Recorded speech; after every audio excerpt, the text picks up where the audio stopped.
Frank and Yeti Show. And we ready like offense like. Welcome to Wakanda. Just kidding. Welcome to week 8 of the Frank and Yeti College Football Talk Show. I got my co-host here from Mama's family, Yeti. Welcome aboard. I got my guest here, Dylan, the real Gator. He's Got that mask on his face like all the Florida fans do this week. Oh, disrespectful. And here we go. This past week, we had a pretty good week, didn't we? I had a good week. I had a terrible week. I went 3-2. 2-3. We just swapped places from the week before. That's 20 possible games for me out of 30. 17 for you out of 30. You coming back? Oh yeah. Just everybody takes a week off. This week we got a really interesting segment. We got 5 games as usual. The 10 teams. 9 of those 10 teams are on the western side of the Mississippi River. Sure. Only 1 on the east side of the Mississippi River. You surprised? Not at all. Okay. We're going to talk about one of those teams right away. Tulane at Memphis. 5-1 Tulane. Obviously, that Memphis team is the one we're talking about that's on the eastern side of the Mississippi River. They're 5-1. The game's at Memphis. What you got? And it's going to be a tight game. Both of them having a really good year. I mean, you just don't hear a lot out of either one of them. They're usually quiet teams, especially in this area. Where we are, SEC is what's preached. But you saw Memphis take care of Ole Miss first game of the season. You got Tulane been taking care of business. Memphis finally lost. Went down the other day in a close one there to Temple. Lost by 2 points. So you've got 2 teams pretty evenly matched at 5-1 coming in. 6 p.m. game. I don't know that time will really have an effect on that one. Just kind of as the sun goes down now, their time's starting to change. Not a big point spread. You look at both numbers. Memphis quarterback, 13 touchdowns, 4 interceptions. Your Tulane quarterback with 8 touchdowns, 2 interceptions. So your numbers are not just crazy. You look at who Tulane lost to, an undefeated Auburn at the time. You got to think of a team that playing one of your high-up SEC teams and didn't just get murdered. Well, okay, they got murdered, but not just super bad. I'm going with Memphis in this one simply because of the home field advantage. You both teams are 3 hours each way of us, one south, one north, and but they are playing in Memphis, so I'm going to give them the home field advantage with Memphis. What's the line on that game? 4 points on that one. Okay. So like I say, tight match. You get 3 for playing at home in favor of Memphis. Okay. So yeah, the home field, like I said last week, you're going to get 3 points for hosting most times. So just a 4-point line. Awesome. Tulane is just they're blowing my mind, honestly. What they've been able to do this year, like you said, only losing to Auburn. Our game was obviously at Auburn. They've beaten everybody else they've played. They've won against Houston. They've won against Army, at Army. And to me, this is a very special team for these guys. And they're not the only, LSU's not the only team in Louisiana that's scoring points. Tulane's doing it also. They're just doing it differently. Number 4 in the country in rush offense.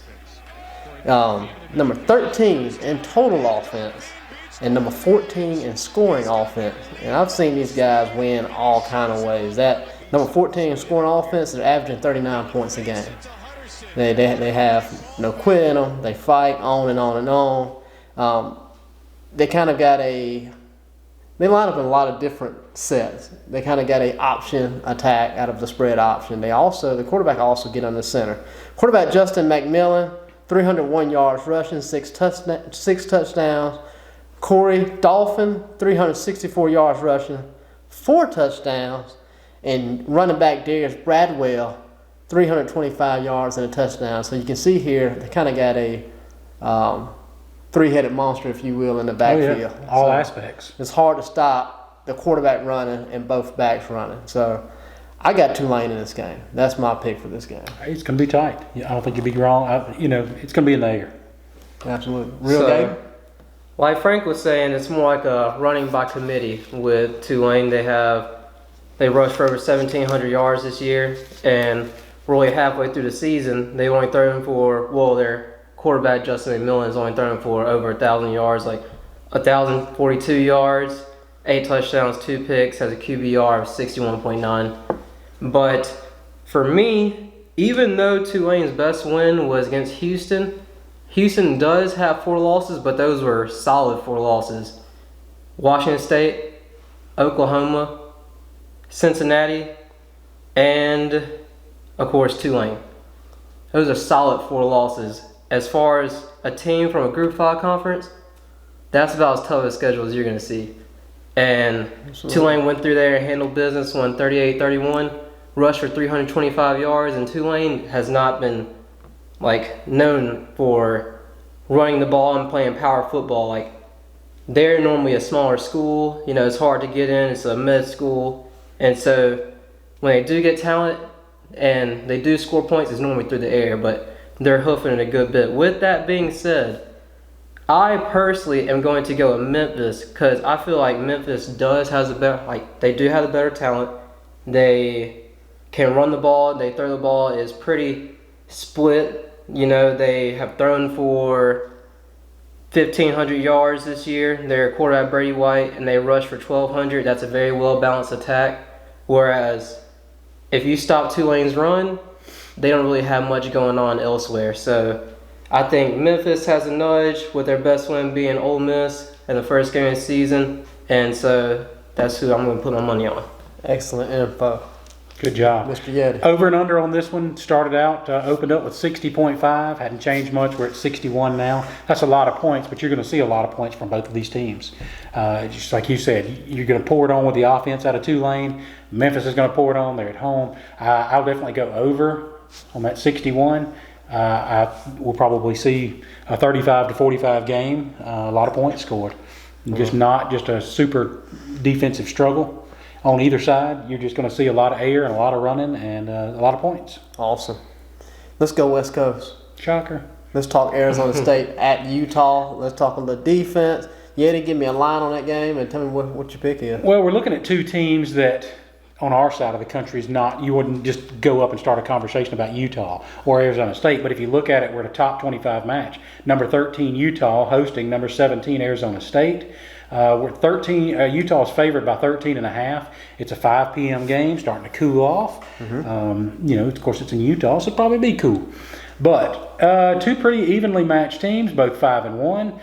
If you look at their records, both 5-1, just like I say. But if you look at the stats, it's swayed so far in Utah's favor. And I don't know whether that's just because they're at home, whether you look at their numbers. I mean, your quarterback from Utah, a senior, putting up numbers, almost 1,400 yards already with 9 TDs. Arizona State only lost to Colorado, which is a pretty good Colorado team. Yep. So it's going to be, to me, I feel like it's going to be a tight game. 13.5 is pretty big spread. But Utah is doing it pretty big. So I've got Utah in this game. The numbers are just too big in their favor. Okay. Arizona State is fresh off a big home win against Washington State. We had that game last week. Squeaked on out. I profiled their defense. They didn't get it done really on the defense side of the ball. They outscored those guys. Yeah, they let 34 points get on the board. Well, they did, but they were able to. Cougs were right there knocking on the door. Right there knocking on the door. 4 points though. Well, we're talking about 2 teams that pretty much let their defenses lead. We got their West Coast teams, excellent on the defensive side of the ball. And my pick in this one is Utah because I just feel like they are the better defensive team. Statistic-wise, they are second in the conference in defense. Arizona State is third in the conference in defense. Utah is also at home in this game in Salt Lake. They're number 10 in total defense, number 9 in scoring defense, and of course, at the running back position, they got Zach Moss, 5'10", 222-pound power back, running out of a spread set. He's rushed for 514 yards and 6 touchdowns this year. So I think they definitely got the nod playing at home. I like their defense. They're very nasty. They're nasty for any conference, especially in the Pac-12. They bump helmets out there. So, Gator? So, just like these two gentlemen were saying, you have two teams here from the Pac-12 that actually both play a really decent amount of defense. Arizona State has been known to have a few hard hitters every now and then, and this year it's more like it's done by committee. Normally teams aren't scoring as much on them. They did let Washington State get 34, but their best win being against Cal, where they won 24-17. They beat Michigan State. Did either of y'all remember that score? It was like 10-7. Exactly. Defensive battle. With that being said, I do agree with Frank. Utah does have the better defense, and with that, they have the better offense as well. With Tyler Huntley, QBR at 86.5 this late in the season, 6 games in. Oh, he's something else, isn't he? He's running that spread to perfection, really. Whittingham has the quarterback he needs, and they ran for 1,300 yards as well. So they're too balanced on offense, and their defense is too good. I think Utah gets to win. Awesome. Yeah. Utah at home, 13.5 point difference there is what the line goes with. 50.5 over and under. A lot of points scored. Well, I don't know that they will. Just like you said, it's going to be a defensive game. 50.5 to me seems large. I'll go under on that one. Started at 50.5. We're still there, so I'm going under on that one. All right. How about a Mountain West game? Whew. Surprise, surprise. Hey, 6-0 Boise State.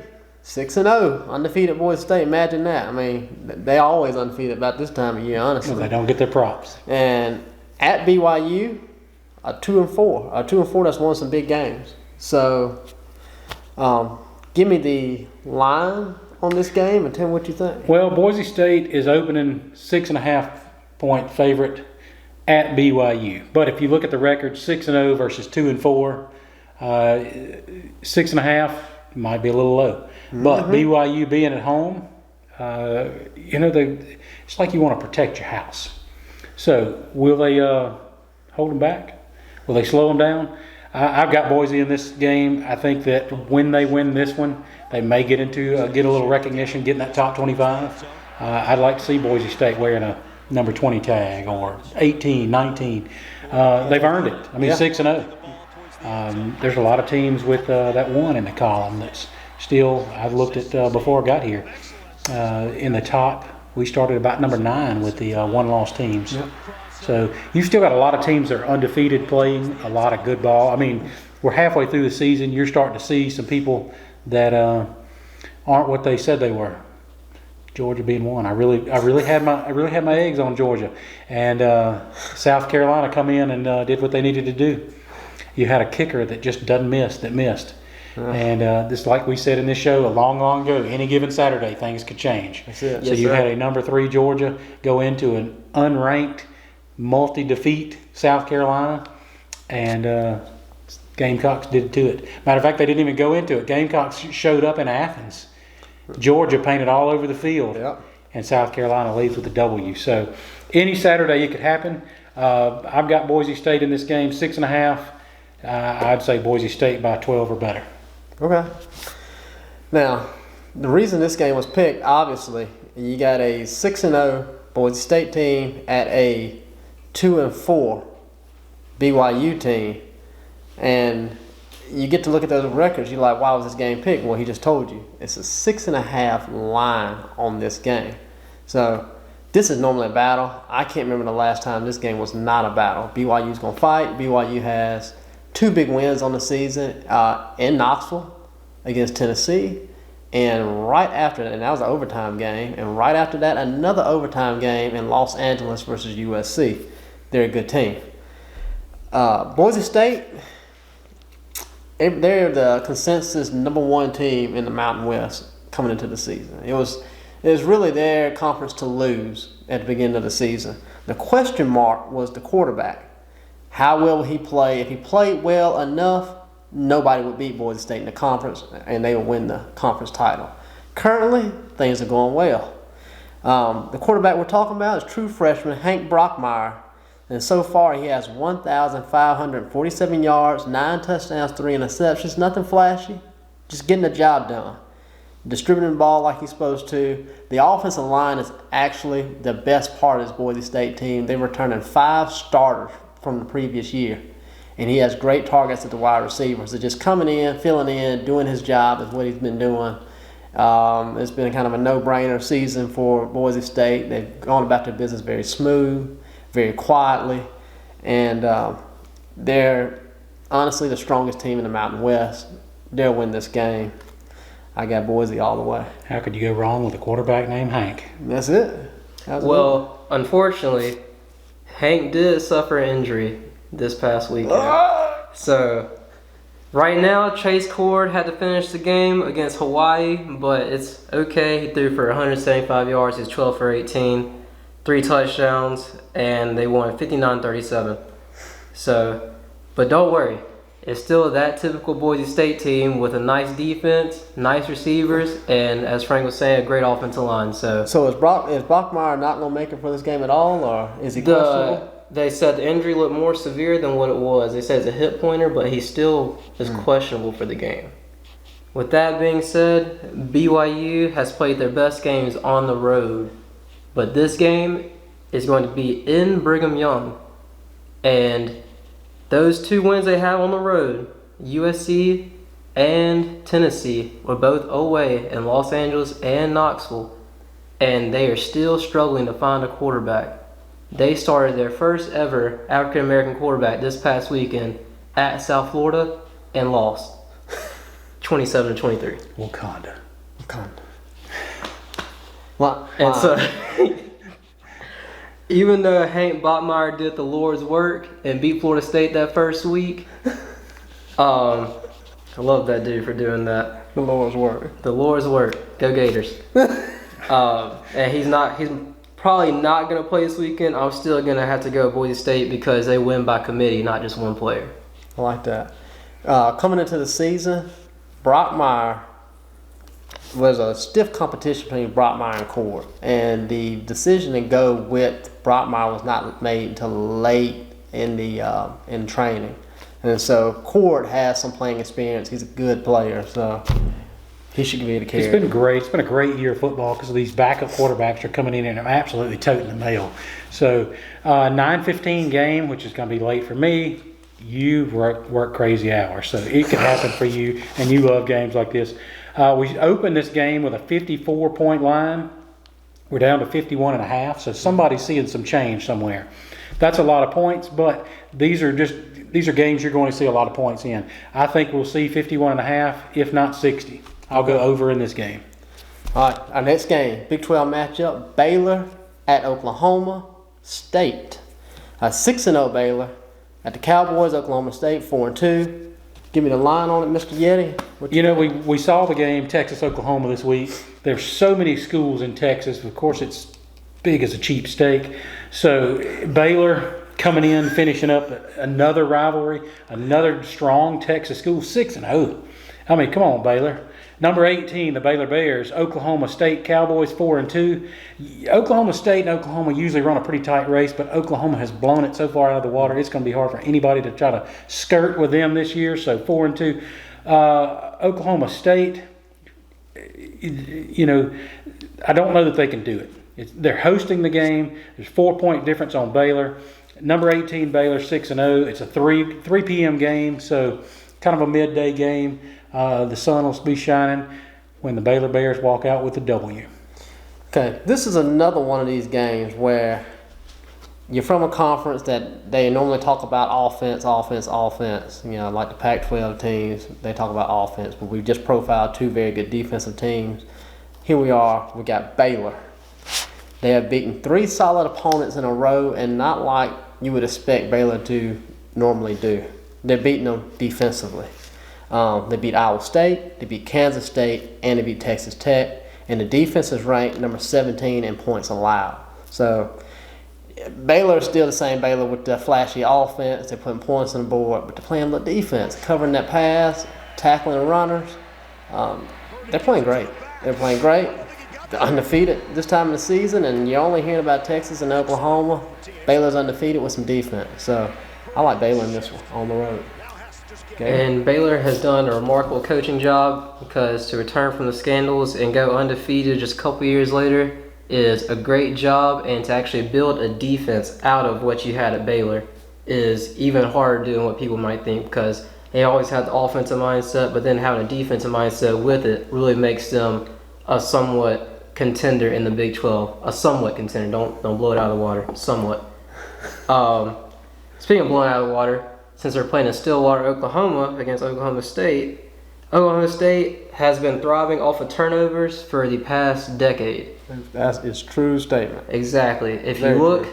at the stats, I'm pretty sure they are top 8 in NCAA this past decade as far as forcing interceptions. No defense, but take the ball away constantly. Bend but don't break. But with all that being said, I feel like Baylor will make almost no mistakes in the passing game, and they will get this one done. All right. This line opened up at 65, and down to 63.5. There's a change happening. 3 p.m. game. Oklahoma State's going to try to take the ball away. Baylor's going to put it in the air. Problem is they're going to throw it all over the field. 65. I'll go over on that one. Baylor's going to come up strong, 40 plus. Oklahoma's going to put some points on the board, but far from being able to take it away from Baylor. Oregon at Washington. The game of the week. The West Coast is the best coast. My man Yeti. 5-1 Oregon. 5-2 Washington. Give me the breakdown on it. What you think? Tell me the line on the game also, please. Disrespect to my man Biggie from the east side. Oregon, Washington, number 12 versus number 25. 2:30 game. Oregon always plays early. I don't understand. I guess because you got flashy uniforms, you want everybody to see them. That's it. Lights don't make them shine. So if you look at numbers, I mean, Oregon, 1,600 yards, just a little over 1,600 yards already this season. A 5-1 Oregon, a 5-2 Washington, pretty evenly matched there. Very small line on this, and Oregon favored by 2.5. Going into Washington, not a huge difference to travel between the two. So you've got both northern West Coast teams used to the climate, used to the altitude. It's a tight game. The Ducks, the Huskies. I'm going Oregon on this one. Number-wise, there's not a lot. 17 TDs on the quarterback for Oregon, 13 on Washington. So your numbers very evenly matched.